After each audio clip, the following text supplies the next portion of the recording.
Good morning. Welcome to Medicine Grand Rounds. I hope everybody had a wonderful Thanksgiving.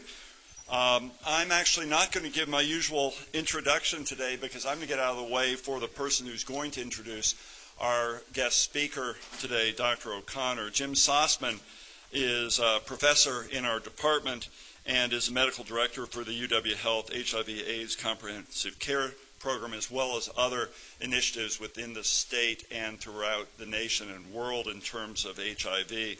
I've asked Jim to introduce Dr. O'Connor for this special lecture, which is in honor of World AIDS Day, which is today. So with that, Dr. Sossman. Thank you, Rick. And it's really an honor to introduce today's speaker. But just a little note of, I got to digress a little bit. So today is World AIDS Day, which is recognized since 1988 on December 1st. I think probably the planners, if some of you remember, there was a guy by the name of Jonathan Mann. He actually died, but he was very instrumental at the World Health Organization in establishing the AIDS direction. And the World AIDS Day really commemorates people that have lived and died, have advocated for folks suffering from HIV, afflicted by that around the world. And it was actually the first global public health recognition day. Now there are many, fortunately, that have followed in this footsteps, but it does unfortunately live on. So today is December 1st is World AIDS Day. And as you know, there's been about 80 million people worldwide that have been afflicted by HIV. Almost 40 million have died, but another 37 to 40 million are living with HIV globally. So today, in recognition of that, and it's usually not on a Friday, so this being on our Grand Rounds Day, we really wanted to take advantage of that. And we asked an international superstar in terms of HIV vaccine research, immunology, and the interplay between genetics, immunology, HIV to speak today. And it happens to be our own Dr. David O'Connor, who's a professor, the UW Medical Foundation endowed professorship in pathology and medical laboratory medicine at UW.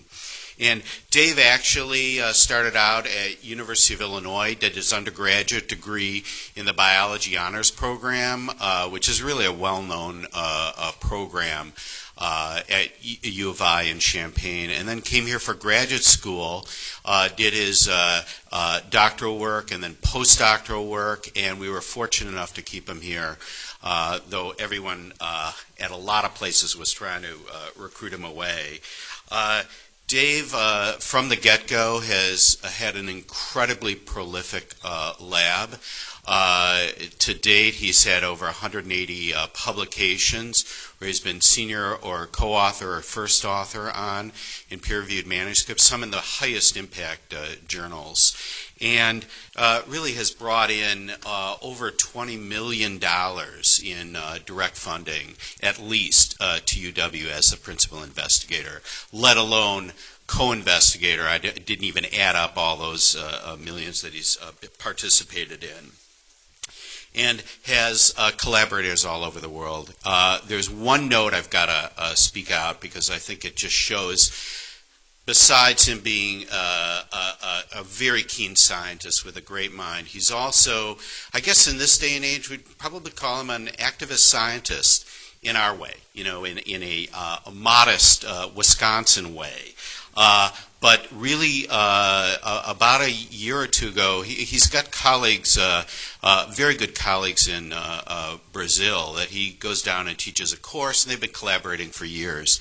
And he's down there about 2 years ago, and they say, hey, Dave, we need you to look into this thing about Zika and whatnot. And they knew that Dave, even though he studies HIV and SIV, really took that to heart and brought together colleagues at UW, other international colleagues, and really is one as a side arm, one of the foremost Zika researchers in our country. And one of the contributions he made that I wanted to point out its activism was that there's been this big debate about in the science literature about how do we get, especially in public health threats, how do we get our information out quicker than peer-reviewed manuscripts? As you know, once you send the manuscript in, it's about a year before it's in press on average. And they've been debating that, but Dave took the bold move. It's really an idea of the Wisconsin idea of putting his work online in real time to allow other scientists that he's both collaborating with.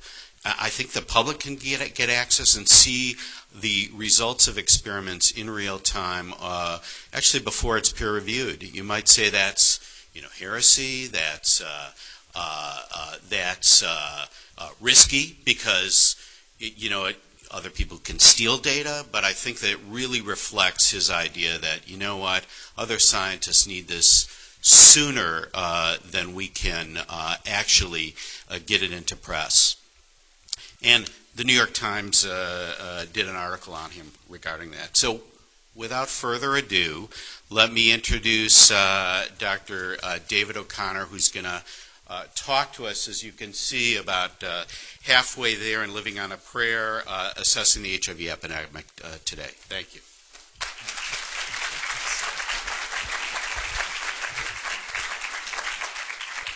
Well, thank you very much for that extremely warm and kind introduction, Jim. Thank you to everyone for coming here today to listen to me talk on World AIDS Day. It's fantastic to look out into the audience and see so many familiar faces, people I've worked with for a long time who have taught me a lot about what I know about HIV. And it's particularly humbling to be asked to give this talk on World AIDS Day because it is such an important day of reflection for those who work in and with HIV. So I have to start with my university mandated disclosures. Suffice it to say that in this talk none of these matter at all, but we have research agreements with a few companies. We work with companies where we have early access to some of their technologies for our experiments, and I'm a consultant with Battelle and Takeda. So World AIDS Day, as Jim mentioned, has been nearly 3 decades now. We've been stopping and pausing on December 1st to reflect on where we've been and where we're going. And so my title about being halfway there or living on a prayer reflects what I wanted to talk about today, where there's been some really amazing progress made in the last several years on HIV. But there are also reasons why we might be concerned about what's going to happen in the next few years. And so I really broke my talk up into the good and then the not so good.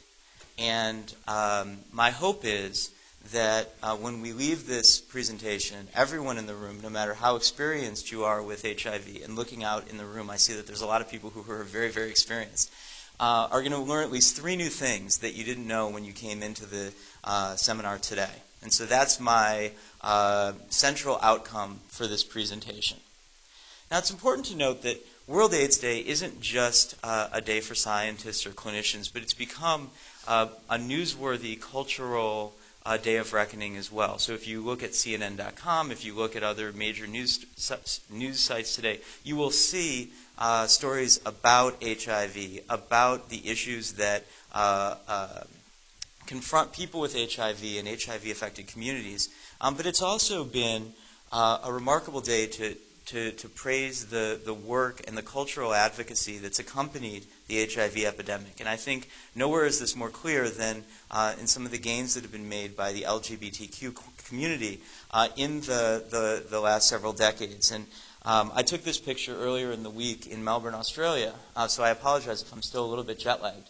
But as some of you may know, they just had a mail-in ballot about 2 weeks ago where the country overwhelmingly voted to legalize same-sex marriage. And so that's now going to be going through the legislature and is going to be going forward. And so the mobilization that has accompanied HIV has had a number of attendant cultural benefits, not least of which is a recognition of the rights and needs of marginalized communities. So when we think about HIV globally, we have to recognize that the last 15 years has brought enormous gains in access to antiretroviral drugs to treat HIV, and that this has really transformed the global HIV epidemic. So my talk today is really going to focus on global HIV, and in particular HIV in sub-Saharan Africa, which is where the majority of the world's cases are. Now, I took this picture back in 2000. I was in Durban, South Africa for an international AIDS conference, which was notable because at this time, the then president of South Africa, Thabo Mbeki, was being courted by a group of AIDS denialists, people who were advocating the position that HIV was not the cause of AIDS. And this sadly became an important tenet of South Africa's HIV policy for the better part of 10 years, and which led them to be very slow to deploy antiretroviral drugs to their citizens. But back in 2000, it was notable how HIV stigma was such an important issue that it prevented recognition and response to the epidemic. So I was in a village a few hours away from Durban in KwaZulu-Natal, and that day there was a funeral for a 25-year-old man who had died of pneumonia, which many of you will know is a late-stage opportunistic infection for people who have HIV. And yet, despite this, the community was adamant that there was no HIV in their community. There was HIV elsewhere in South Africa, there was HIV in other countries, but there was no HIV in their community.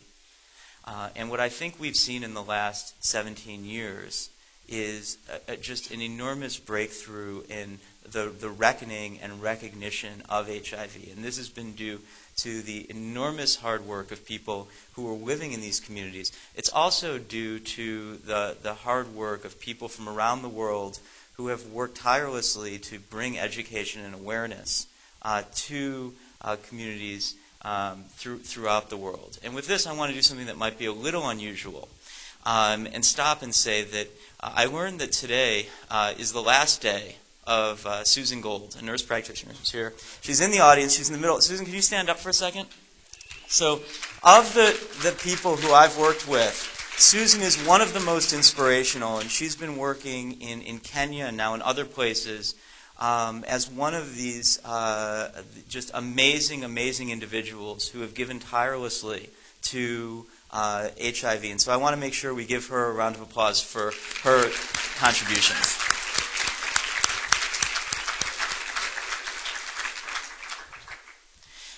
And so you can really pinpoint a pivotal moment in the response to HIV to a somewhat unusual place, especially to those of us who are from Madison, which has a decidedly liberal bent.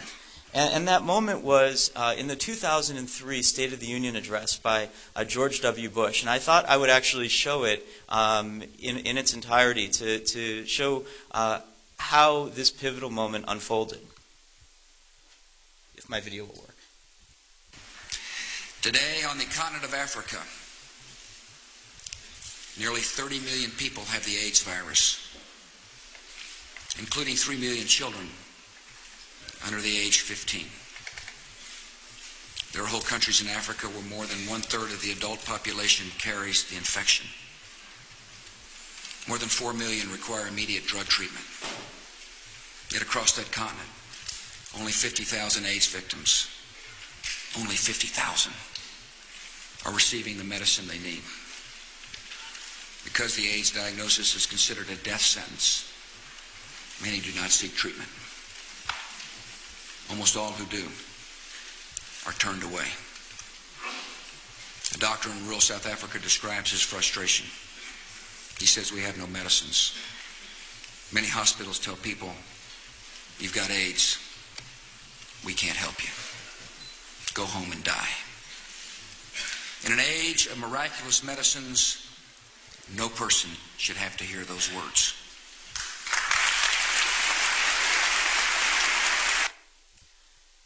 That was the launch of what was known as the President's Emergency Plan for AIDS Relief, or PEPFAR. And PEPFAR has been remarkable.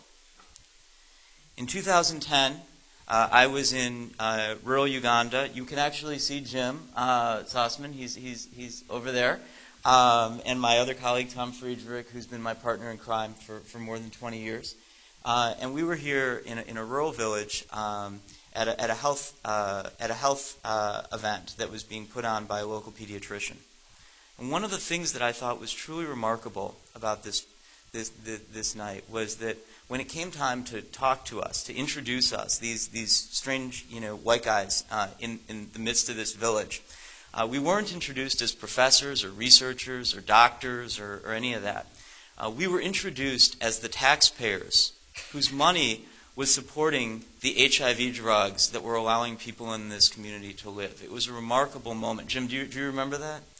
And to this day, that sticks with me as one of my proudest moments as an American citizen, realizing the value that our taxpayer dollars had in this community, in this place. And it was incredible. And this has been a scene that's played out around the world in the last 15 years. And the success can speak for itself. If you look at the number of people on HIV treatment, going back just the last 7 years or so, you can see that as of 2010, when we were in Uganda, there was about 7.5 million people on antiretroviral HIV treatment. And as of now, there's 19.5 million people on anti-HIV treatment. This is a huge global accomplishment. And we've continued to build on this accomplishment, not only putting people on drugs, but now putting people on the best drugs and doing it at a lower price than ever before. So just this year, there was an agreement reached where a particular combination of 3 drugs, tenofovir, lamivudine, and dolutegravir, which is a 1-pill, once-a-day formulation. So the exact same sort of formulation that would be used here in Madison, Wisconsin, is being introduced at a price of $75 per patient per year in 92 low and medium income countries. In contrast, the same combination regimen here in the U.S. costs $75 a day. So the willingness and the agreement for the pharmaceutical companies and governments and NGOs to work together to make it possible for people to receive these drugs that have a high genetic barrier to resistance and that have fairly easy adherence and fairly low side effects and include state-of-the-art integrase inhibitors against HIV is really, really remarkable. And it bodes well for getting even more people on treatment and preserving the health of people who are on treatment. And this increase in antiretroviral drugs has, in some ways, altered the fundamental arc of the HIV epidemic. Here you see a chart of deaths due to AIDS from 1990 to 2016. And what you can see is that throughout the 1990s and 2000s, the number of deaths due to AIDS each year increased, but then the curve shifted. And you'll see that that curve shifting corresponded exactly to the introduction of the PEPFAR program, as well as the scaling up of the Global Fund to fight HIV, tuberculosis, and malaria. And so you can see now that the annual number of deaths due to AIDS is about half of what it was when the epidemic was at its worst. This is a major, major accomplishment and has fundamentally transformed the care and medical management of people with HIV. And it's been accompanied by a similar revolution in the ability to prevent HIV. And we now have a toolbox of effective methods to prevent HIV transmission. And I'm going to go through a couple of these because it's really important to understand how well these methods can work. And the first one that I'm going to talk about is pre-exposure prophylaxis. So pre-exposure prophylaxis relies on giving people who are at high risk of acquiring HIV the same sort of antiretroviral medications that you would use to treat HIV. Because the medications now have minimal side effects and have simple dosing formulations, one pill once a day, someone can take antiretroviral drugs much as a woman would take a birth control pill to prevent herself from becoming pregnant. You can take antiretroviral drugs to prevent yourself from having a risk of acquiring HIV. And this works. So in a recent study out of Kaiser Permanente, they looked at 1,000 volunteers who were at high risk of getting HIV, and there was zero new infections in people who were part of this cohort. In this same cohort, about 70% of the people who started were still on PrEP 2 years later. Now, cost, substance abuse issues, other lifestyle challenges still negatively impact adherence. One of the biggest challenges with PrEP is getting people to start and continue taking these antiretroviral drugs, because after all, it's really, really hard to take antiretroviral drugs or take any drugs every day, much less to prevent a disease that you don't have. A great analogy that my friend Mitchell Warren used about a month ago was everyone knows that you're supposed to floss twice a day. We know it prevents tooth decay. We know it preserves your oral health. But a lot of people don't floss twice a day. It's really hard to motivate people to do things that are even in their best interests for conditions that they don't yet have. It's important to note that antiretroviral drugs, of course, don't protect from other STIs. So when you look at this cohort in Kaiser Permanente, there was a frighteningly high yearly incidence rates of other STDs. This shows that these people were very sexually active, that they were at extremely high risk of getting HIV, and yet they didn't because they were on PrEP. This is such a strong indicator that PrEP really works. Few people discontinued due to side effects, due to toxicity. The drugs that they were on for PrEP were safe as well as effective. And this also indicates a critical point, which is that the first clinical trial results on PrEP came in about 7 or 8 years ago. And people said, well, at the time, PrEP only worked about 40% of the time. There was about a 40% reduction in incidence in people who took PrEP relative to a control group. But in fact, the real-world performance of PrEP has been much, much better than what was seen in those trials, because people now know that PrEP works. In the trials, people had no idea whether it was going to work or not. Now that they know it works, PrEP is performing even better than it did in a clinical trial where people were motivated to enroll and received a lot of medical support. Now, it's important to indicate that PrEP isn't for everyone. It still requires daily pill adherence, though lots of people are working on long-acting types of PrEP where you could get a shot every 3 months and not have to worry about taking a pill every day. It can still be expensive. It's not covert. For some people, it's really important that people don't know that they're trying to prevent themselves from getting HIV. Some people just don't like taking pills for prevention. In order to self-select into using PrEP, you need to perceive that you're at risk for acquiring HIV, which a lot of people do not. There can still be issues with toxicity, and because it is a medical intervention, it still requires access to the healthcare system. But it's been really incredible to see how people have come up with different workarounds. This is Greg Owen. He's a British former homeless bartender who acquired HIV after PrEP was already shown to be effective. And after he got HIV, he realized, oh my gosh, this could have been preventable. And so he mobilized a community of people to get access to PrEP that could bypass some of those issues that I showed on the previous slide by basically creating a clearinghouse where people could buy PrEP drugs at very low cost in bulk over the internet so that they could access the drugs. And the statistics from the UK suggest that this program, especially within the high-risk communities, has had a measurable impact on reducing the incidence of HIV. So PrEP is effective, it's safe, but it's not for everyone.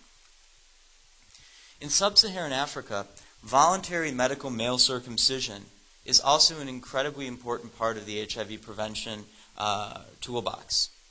So there were 3 separate clinical trials in 2008 that all consistently showed that a man's risk of acquiring HIV was reduced by about 50 to 60% if they were circumcised.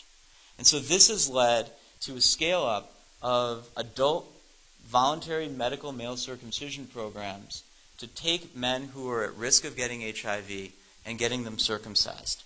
And the results of this have been really impressive. If you look here at the number of circumcisions performed per year, before those clinical trial results, there was almost none.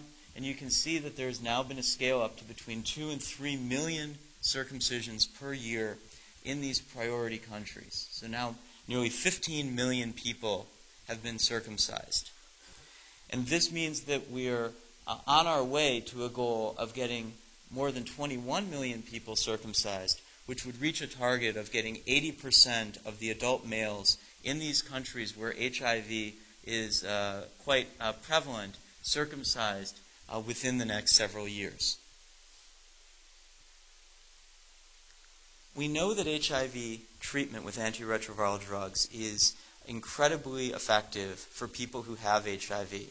There is now overwhelming evidence and a strong scientific consensus that treating people with HIV is also an extremely effective form of community prevention.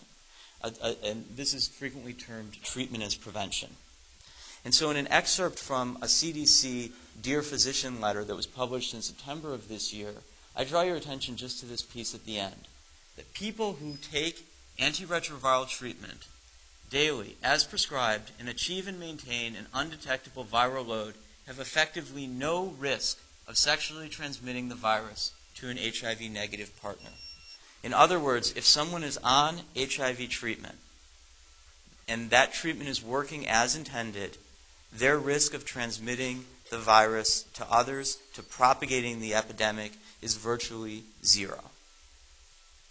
Now, all of these options are important on their own, but it's really important to recognize that not all of these options are going to work well for everyone, and that multiple options are really important. So as a kind of a glib way of showing that one size doesn't fit all, I thought I would show a picture of the original iPhone. There was only one, and it was only in one color, black. You had to like it. If you didn't like black, then an iPhone wasn't for you. If you didn't like this size, an iPhone wasn't for you. And now we have this proliferation of it because Apple, as behavioral economists have been telling us for years, people like options. People like having the choice and the agency to choose what they want. And so now you see we have different sizes, we have different colors, we have wacky things with little notches, we have different prices, all these different combinations because multiple options are important. And putting together these different ways of preventing HIV is what we need to do in order to have the greatest effect. And there was a study that was released just yesterday in the New England Journal of Medicine from the Rakai Health Sciences program. These are workers in the rural Rakai district of Uganda, who Jim and Tom and I had the fortune of visiting several years ago.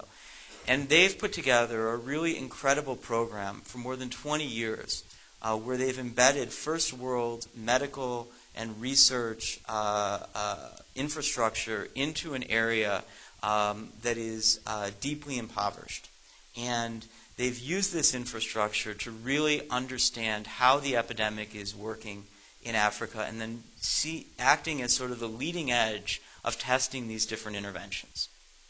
And so in this study, what they did is they've been following the people in their communities in the Rakai district since 1999. And what you can see here is that in men and women, as well as in women alone, the incidence of HIV has fallen by about half, which is this blue line here, since 2005. And that reduction in incidence can be attributed primarily to three things. The first is the scale-up of voluntary medical male circumcision. The second is the scale-up of the antiretroviral treatment programs. And the third, which is not shown on this slide, is educational programs that were designed to try to get young men and women to delay sexual debut, to not start having sex until they're a little bit older. And when you put these three things together in combination, you had a profound effect on HIV incidence in Rakhine. This just goes to show that if you put these tools together, you can further bend the arc of this epidemic and try to drive it under control. So with that, I want to change direction. So that was the good part of the talk. And now I'm going to talk about the dark storm clouds that might be building on the horizon. Because the gains that we've made are really fragile. They're remarkable, but we're vulnerable to backsliding. The first is that treatment is expensive and it's difficult. Funding the HIV response is really expensive. Currently, the global commitment to fighting HIV is about $20 billion a year. And UNAIDS anticipates that about $26 billion a year is needed to reach the key targets that have already been set for trying to reduce HIV incidence. Now, one misconception about HIV funding for these programs is that they're entirely donor-based, that it's all coming from the United States and Western Europe, and that's simply not true. Right now, in-country funding accounts for about 60% of global HIV funding. Some countries, such as South Africa, are now funding the totality of their response using their own in-country funds. So this is a partnership between in-country spending and donor spending, but donor spending is really important. The sustainability of both types of spending are uncertain because these are really, really expensive. And so just to provide one example of this, our financial commitment to these programs is uncertain. The original skinny budget that the Trump administration proposed back in the spring proposed an $800 million reduction in bilateral HIV support, as well as a $225 million cut to the Global Fund. Now, when the House and Senate approved a continuing resolution, they restored full funding for these programs. But it just goes to show that there is a strong willingness amongst at least some in the administration to regress the commitments that we've made to HIV funding over the last 15 years. And it's notable that these sorts of cuts would, sadly, have a lot of public support. Back in 2013, a Pew Research poll asked Americans what sort of government spending they wanted to cut, because there's always a tendency to say that we should always cut the government programs that support, we should keep the programs that help me, and we should cut the programs that help other people, because those ones aren't important. The only type of program that was supported by more than 40% of Americans to cut was foreign spending, foreign aid spending. So there is not a strong, overwhelming public consensus that these sorts of programs need to be sustained, which makes their funding vulnerable. And if you look at what would happen if we were to backslide on the treatment programs, you can see that there's a gap of about 3 million people who would not be on treatment if the financial commitments aren't met, that would otherwise be on treatment. And over years, that could result in tens of millions of additional HIV cases.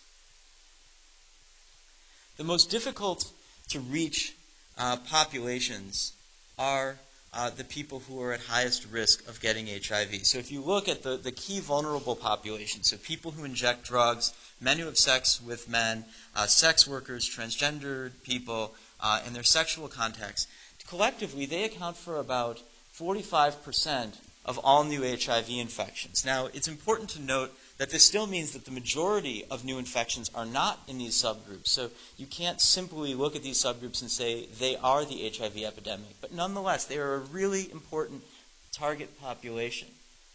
And these target populations are different in different places. So one of the local World AIDS Day initiatives this year is focusing on youth and HIV. in Wisconsin, because here in Wisconsin, young people are a key population. Within these key populations, they're about 10 to 50 times more likely to become infected with HIV. And despite the gains that I showed in the first half of the talk, talking about this combination toolkit and how well these different programs can work, there are still nearly 2 million new infections each year. And this has been a stubborn number that's persisted for the last decade or so, despite all of the funding and all of the new technologies that have been brought to bear on HIV. In part, reaching these target key populations is difficult because many of the behaviors that are from the people in these high-risk populations are stigmatized, are criminalized, and these populations are discriminated against, which makes it difficult for them to access services, access health care. And so when we look at a program like the program in Rakai, where they reduced incidence by about 50%, that also means they didn't, even with that optimal sort of combination program, make a dent in the key at-risk populations who, for one reason or another, did not access those services. The antiretroviral drugs that are used to treat HIV are remarkable, but I think we need to be alert to the possibility that we are in a brief moment of triumph over HIV. And if you look at the antiretroviral drug regimens that are initially recommended by the NIH and WHO for treatment of people with HIV, one thing jumps out at you, and I colored it here to make it a little bit easier to see. You see that a few different drugs are in all of the different combinations that are recommended as initial HIV therapies. That's because these drugs are great. They're the ones that have the lowest toxicity, the longest half-life, the highest potency. But it also means that the vast majority of people who are being started on treatment around the world today are being treated with the same 3 drugs. Now, this should remind you of something that has happened in infectious diseases in the past, and I thought I'd show a little bit of a video to illustrate that.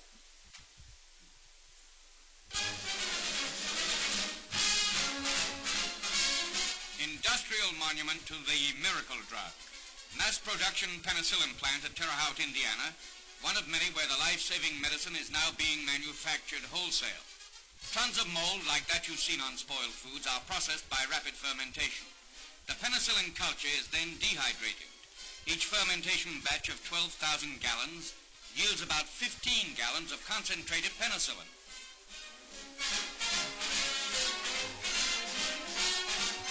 Penicillin sodium salt is the finished product.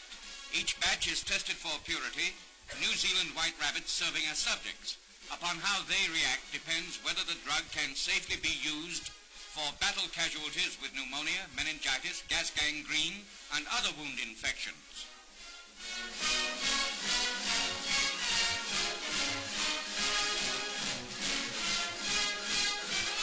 Don't worry about it hurting them. Penicillin-injected rabbits are the healthiest in the world. They seem to enjoy their job of serving mankind. And I'd say if you can't find fun videos on YouTube, you're just not even trying. But penicillin was a magic bullet. And the 1950s, 1960s, when these drugs were able to eradicate bacterial infections, could be used to treat millions of people, they truly seemed like it was an era that was going to go on forever. Treating livestock with antibiotics, in fact, did not make for the healthiest rabbits in the world, but rather, helped spur the modern antibiotic resistance era. But that's a talk for another time. The important thing to remember is that we may be in the same such era now, and you can start to see evidence for this if you look at the patterns of transmitted HIV drug resistance in different parts of the world. So this is some recent data from UNAIDS, looking in different parts of the world, looking at a meta-analysis of different studies that were looking at the rates of HIV drug resistance. And so what you can see here is that across many different parts of the world where these antiretroviral drugs are being used, transmitted drug resistance. That means people who are newly infected with HIV and have never been given these antiretroviral drugs are nonetheless being infected with viruses that are resistant to them. Because there's such a small number of drugs, you don't need to have very many drug-resistant variants emerge before this transmitted drug resistance could neutralize the potency of the drugs that are the backbone not only of our treatment programs, but also the pre-exposure prophylaxis programs that I talked about earlier. Next, there is a widespread presumption that treatment with antiretroviral drugs will lead to a normal health span. It's become an adage in the HIV field that these drugs will allow people to live normal length, healthy lives. But I think that that's not entirely borne out by the available data. So first, if you think about these drugs, they've only been on the market for a couple of decades. No one knows what a patient who starts taking these drugs at the age of 20 is going to look like 50 years later when they're 70 years old, simply because no one has done that. We simply don't know what's going to happen. But what we do know is that the initial insults of HIV infection can lead to a profound inflammatory response. And this inflammation, which is known to be pathogenic in a number of different ways, is not reversed by antiretroviral treatment. So what you see here is some data looking at a longitudinal cohort of people studied before they initiated antiretroviral therapy and then 4 years later. And what you can see is that in people who, for two different markers of immune activation, people who had high levels of immune activation when they started the drugs still had high levels of immune activation 4 years later. And so we know that this inflammation can be pathogenic. And so it's still unclear what decades of this aberrant immune activation is going to do to people over a long period of time. And we now know, I think this is the only data from my lab I'm showing in the entire talk, so you have to indulge me one slide.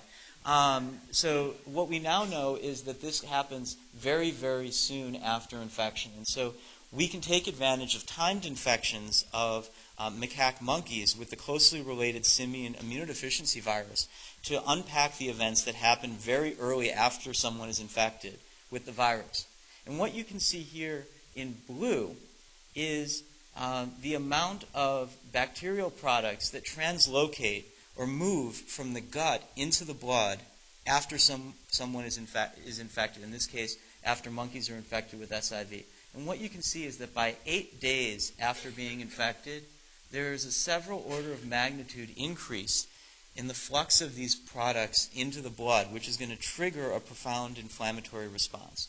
And even though this ends up going down, you can see that if you look out a year or so later, you see that there is still some translocation of these products into the bloodstream, and there is, and I'm not showing this, a chronic immune activation state that gets established. So the damage that causes the immune activation can happen very, very early.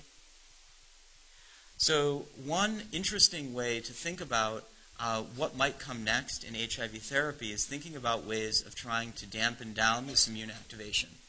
Here's a much younger me with my wife, Professor Shelby O'Connor, as well as one of my Brazilian colleagues who Jim alluded to, Dr. Esper Callis. And so Esper is a clinician researcher at the University of Sao Paulo who has been working for years on studying a particular type of virus called human PEGI-virus.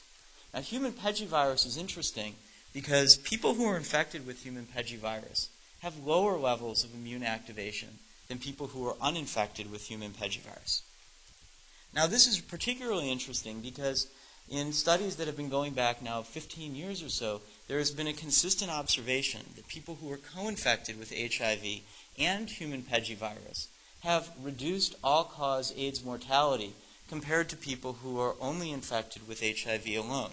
Again, suggesting the idea that reducing immune activation, possibly with something like a pegivirus infection can have beneficial impacts on the health of people with HIV. And so one of the projects that we're pursuing with ESPR now is exploring the possibility of using intentional co-infection with pegivirus as a biotherapy for people who have HIV.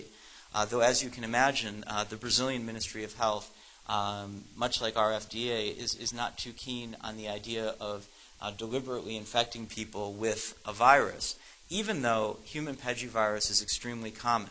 About 1 billion people worldwide are thought to carry this virus, and it's in fact thought to be so harmless that we don't even screen for it in our blood supply, despite the fact that there are millions of people in the U.S. who have it. So I want to close with one last cloud on the horizon, which is that when we think about the HIV epidemic, we have to realize that it's touched the entire world in a period of just about 100 years.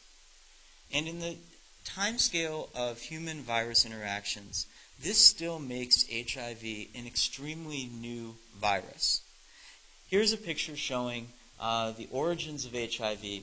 We now know that HIV-1, which is the dominant global type of HIV, arose from a virus that was transmitted from chimpanzees.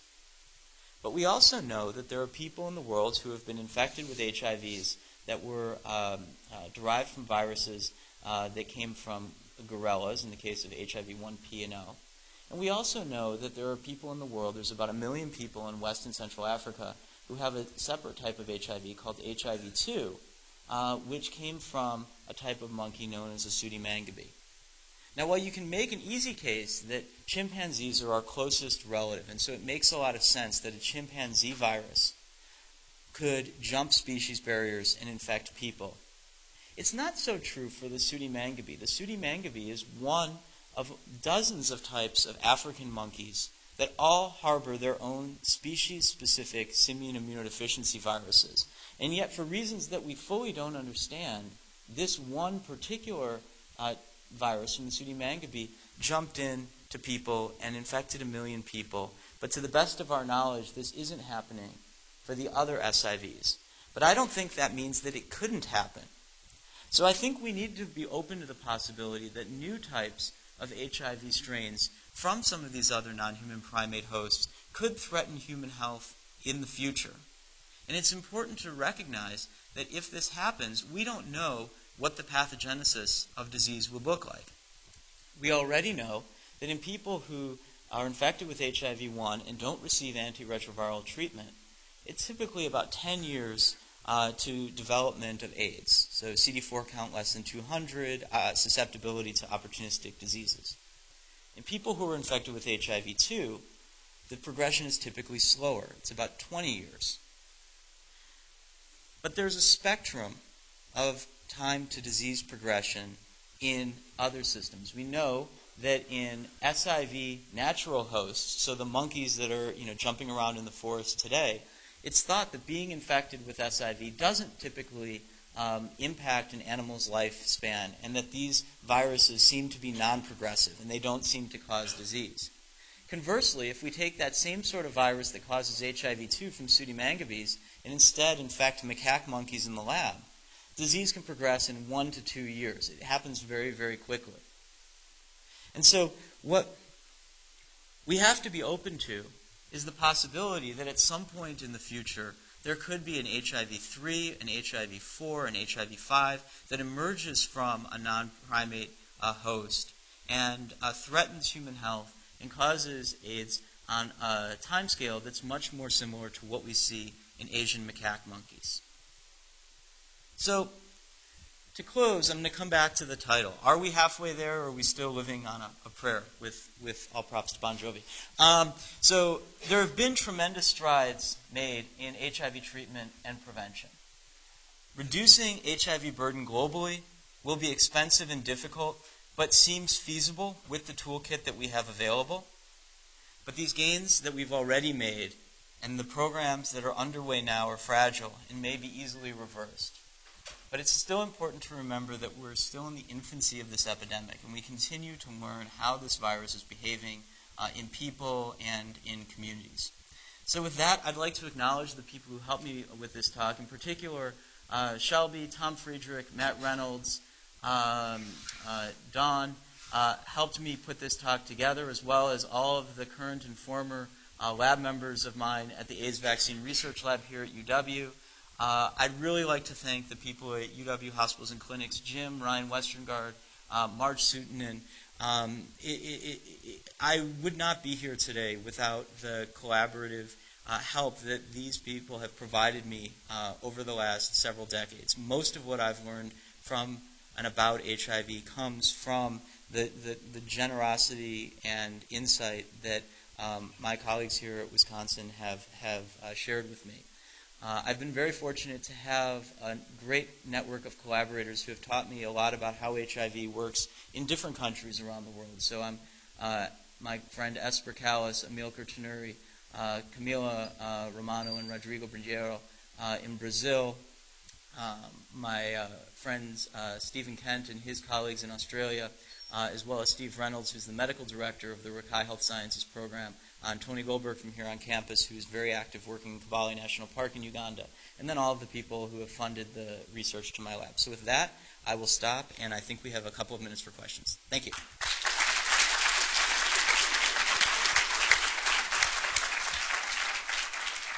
Thank you, Dave. Let's take some questions.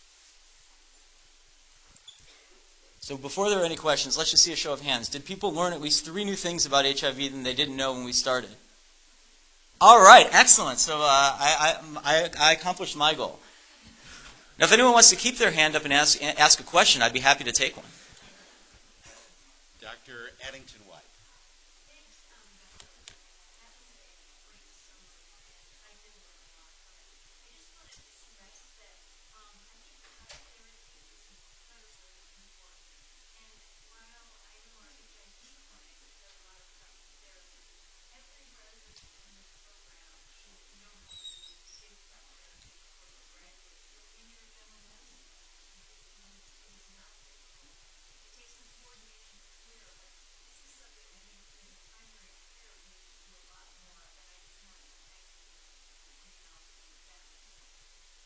Okay, so I'm supposed to repeat that. So what I will basically say is that was an urging that pre-exposure prophylaxis is not something that needs to be limited specifically to HIV clinics, and that especially residents and others in training in general medicine, if you aren't already familiar with counseling people who are at risk and assessing their appropriateness for PrEP, it would be a great idea to learn, because this isn't a complex prophylaxis to recommend, and there are certainly lots of resources here at the hospital who can help provide training and guidance to show you how to do it effectively.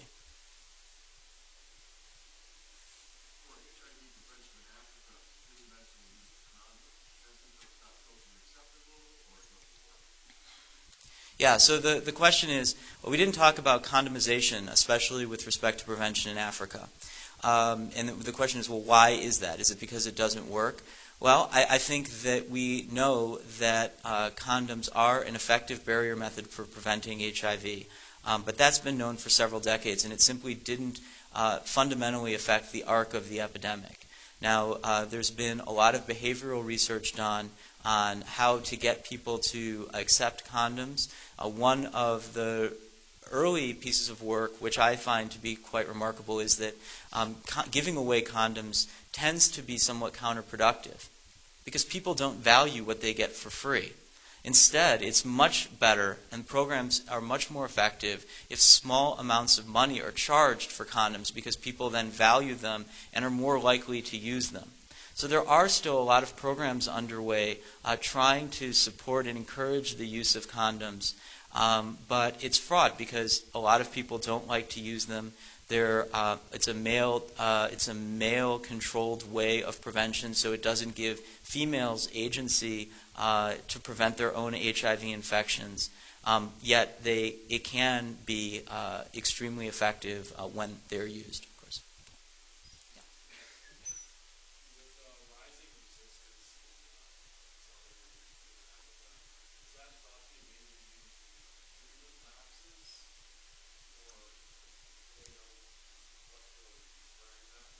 Yeah, so the question is, so why, what are the causes, the root causes for HIV drug resistance? And so basically it can be it is basically lack of adherence. So when you interrupt antiretroviral therapy, when the drug is being cleared from the system, you have a time where there is a lower than necessary drug level in the body, and the virus is starting to replicate, and that's an ideal breeding ground for the emergence of resistant viruses. But those the lack of adherence has many causes. It can be as simple as someone either forgetting to take their pills or not wanting to take their pills.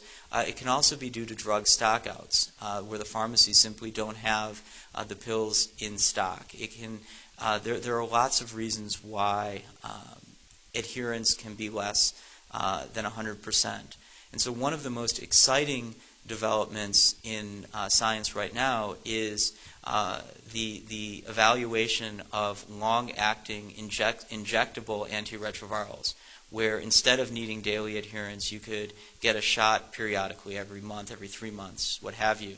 And it's really encouraging that just yesterday another trial of long-acting injectables in South Africa was announced. So we should know within a couple of years how well these long-acting injectables will work. But all of the preclinical data is extremely encouraging. So hopefully that will reduce one level of adherence challenges in the years to come.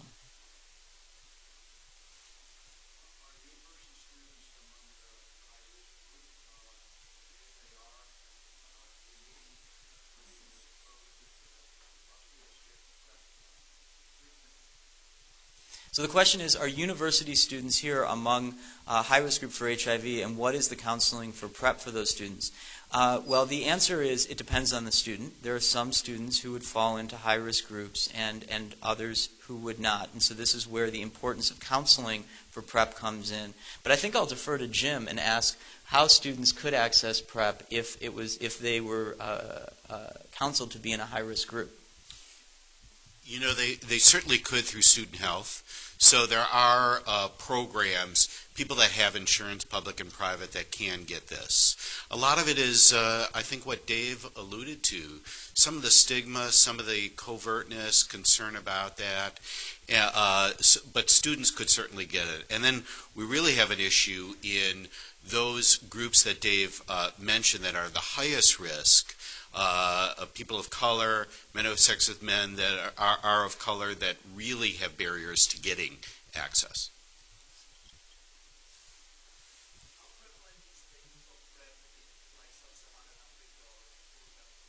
So the question is, how prevalent is PrEP in sub-Saharan Africa? Right now, outside of clinical trials, it's very, very low, again, due to cost issues. But that's going to be changing, I hope anyway. So the reason I say that is because, again, from the work in our friends in Brazil. So Brazil was the first in the world in 1996 to treat antiretroviral drugs for HIV as a human right. And they began providing ARVs to anyone in the country who was HIV infected back in the mid-90s. And it turned out, despite the cost, to actually save money because of the number of hospitalizations and deaths that were averted. And also, just this week, the Brazilian government has announced a program to roll out PrEP to high-risk populations through the entire country, again, funded by the government. And so I expect that Brazil is going to be on the leading edge of this. And as a program in Brazil hopefully shows success at reducing HIV incidence and shows that avoiding HIV infections is cost-effective, I think you'll see more sub-Saharan African countries follow suit. We're going to stop now. Dave will be up here for a few moments, and really want to thank him for making this a very meaningful World AIDS Day. Thank you, Dave.